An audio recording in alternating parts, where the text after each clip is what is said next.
নমস্কার প্রিয় দর্শক বন্ধু, রাজ্যের সরকারি কর্মচারী ও পেনশনারদের জন্য দুঃসংবাদ বা খারাপ খবর। আপনারা জানেন, মুখ্যমন্ত্রী মমতা বন্দ্যোপাধ্যায় সরকারি কর্মচারী ও পেনশনারদের জন্য 4% ডিএ ঘোষণা করেছিলেন এবং বলেছিলেন এই ডিএ এপ্রিল মাস থেকেই পাওয়া যাবে।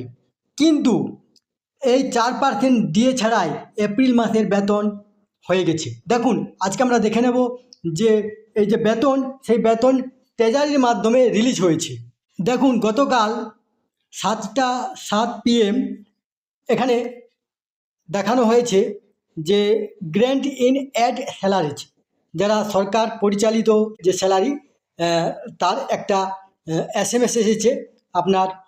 সেখানে বলা হয়েছে যে ট্রেজারি অফিস থেকে টাকাটা ছেড়ে দেওয়া হয়েছে, যেটা আপনার সরকারি কর্মচারীদের যে 30/4/2026 অ্যাকাউন্টে ঢুকবে। এটা WBIFMS থেকে এটা পাঠানো হয়েছে। এটা আপনার এপ্রিলের বেতন।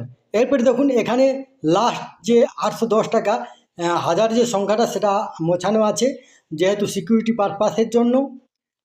অ্যাকাউন্ট নাম্বারের ক্ষেত্রেও কিন্তু দুটো অক্ষর আপনার মোছানো আছে, 02 আছে।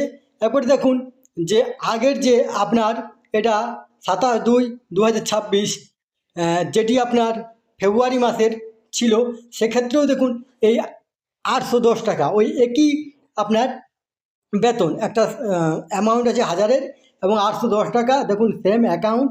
অর্থাৎ ট্রেজারি থেকে যে মেসেজ এসেছে এপ্রিল মাসের যে বেতন, সেই বেতনে 4% দিয়ে পাওয়া যাচ্ছে না। মুখ্যমন্ত্রী মমতা বন্দ্যোপাধ্যায় যে কথা বলেছিলেন, সেই কথা রাখলেন না। এই তথ্যটি আপনাদের সাথে শেয়ার করলাম। সুস্থ থাকবেন, ভালো থাকবেন, ধন্যবাদ।